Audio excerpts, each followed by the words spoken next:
మీకు చెప్తున్నాను కదా, బయట ఈ బట్టల్లో కానీ వేసుకున్న ఆభరణాల్లో కానీ మీరు డ్రైవ్ చేసిన ఏదో పెద్ద పనులు కానీ పెద్ద పెద్ద బంగ్లాలు కానీ ఇక్కడ మీకు సంతోషం దొరకలేదు. 100% మీకు కావాలంటే ఇప్పుడు దాకా ఉన్నారు, ఎంత సంతోషంగా ఉన్నారు మీకు తెలుసా? అన్నీ ఉన్నాయి అందరికి.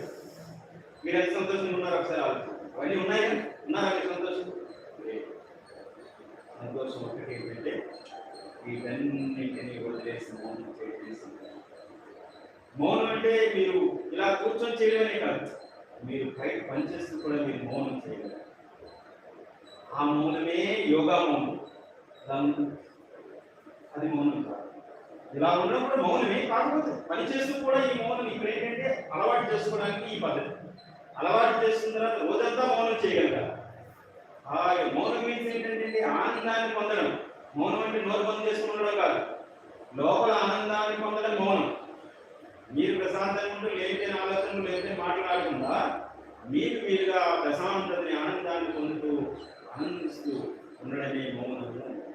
ఆ మౌనం రోజంతా చేయడం రావాలి. అందుకోసం ఇప్పుడు మీకు ఇక్కడ కొంచెం ఇస్తాను.